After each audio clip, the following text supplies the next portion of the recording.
We sometimes forget, but the history of cinema is just barely 5 generations old. Given that it took a little while for film acting to be understood and developed, there are only 4 generations of actors who shaped our notion of their craft.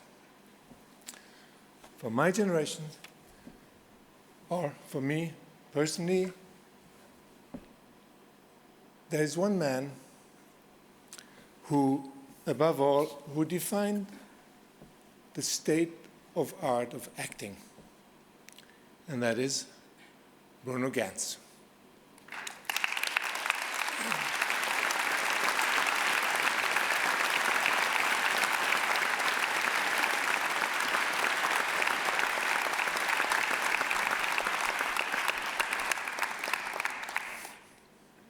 Hard to find anyone else here in Europe who has so carefully chosen his roles, has prepared them so diligently with attention to the smallest detail, and then performed them with such complete dedication. And all of that in 4 languages. Bruno has shot in German, in French, in Italian, in English. There's truly a European actor. His first love was the theater, where Bruno was a huge star when he made the leap of faith to cinema.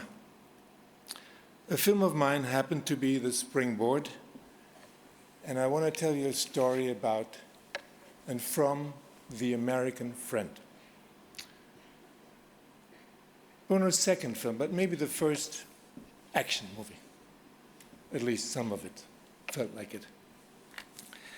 Bruno played the lead, a very peaceful family man, and his antipode was a ruthless crook, an American called Ripley, played by none else than Dennis Hopper. Bruno had shot already, the two of us had shot already for 10 days before Dennis arrived, and every evening Bruno and I would go through the next day's work and the shoot, and Bruno had thought about every gesture, every detail, every line of his character named Zimmerman.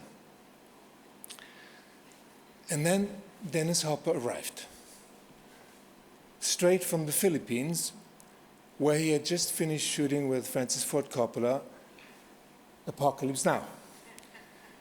Dennis was stoned out of his mind.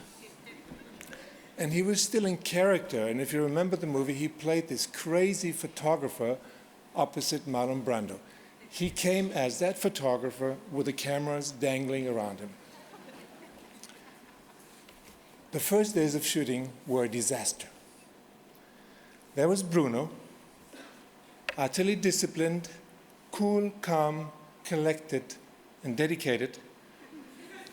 And there was Dennis, apparently out of control. He didn't know his lines. He was goofing around between the shots. But when the slate was hit, Dennis was miraculously on top of things. He was present and funny after all. Bruno couldn't stand it. Maybe he was jealous for all the attention the American movie star was getting. But it was going deeper. He felt that his craft was on the line. There were no 2 takes alike. And again, Bruno improvised the line and fucked up another of his repliques. And then, out of the blue, the inevitable happened. Smack in the middle of the scene, in front of the camera, Bruno hit Dennis on the nose.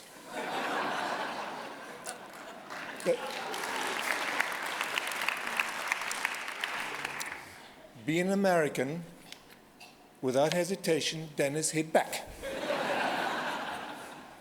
And before I know it, my 2 actors were on the floor, fighting hard. There were noses bleeding, costumes were ripped. There was no way to continue shooting. I called it a day, and out of the corner of my eyes, I saw the two of them leave the set together. I said, let them kill each other. I was pissed. We didn't hear from them until next morning, when they both appeared together on the set in no condition to shoot.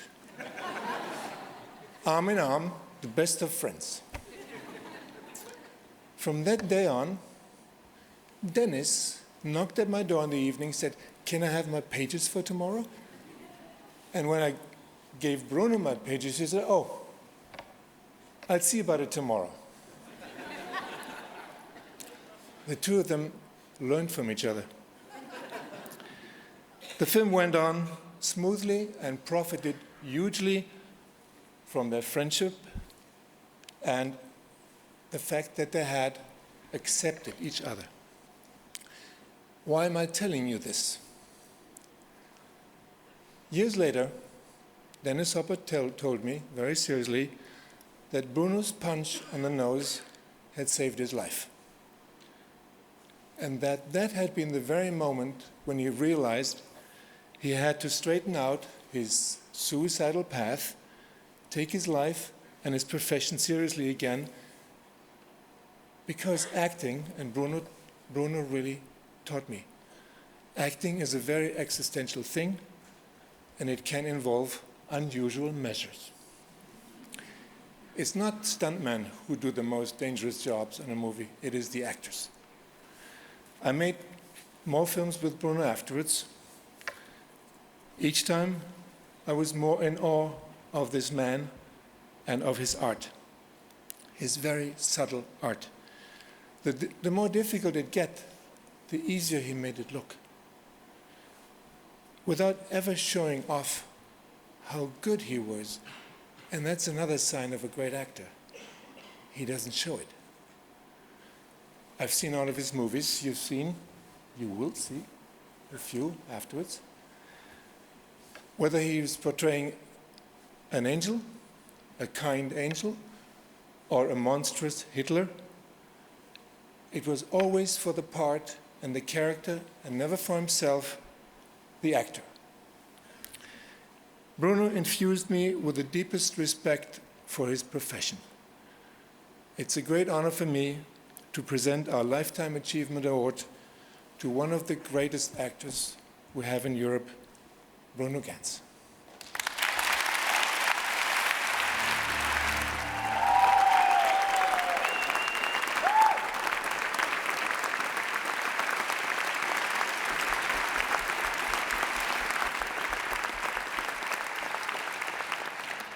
Thank you very much.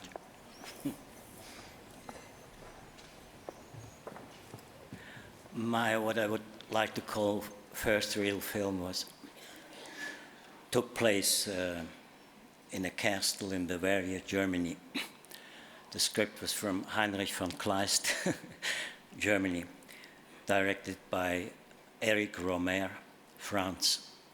At that time, Eric Romer liked to have tea in the afternoon with the older young ladies from that place. And he was very concerned about the quality of my skin, so he recommended to eat radish instead of meat, which was very tough to me because I stayed then in a butcher's house. Camera was Nestor Almendros, Cuba, and France. He once in this film moved this camera on a dolly for, something like, as much as this, just one time. My second film was located in Hamburg and Paris, written by an American who lived in Switzerland, Patricia Highsmith, directed by Wim, you know him. Camera Robbie Müller, Nederlanden, and a very interesting cast. All the gangsters were performed by film directors, such as Dennis Hopper, Sam Fuller, and Nick, what's his name?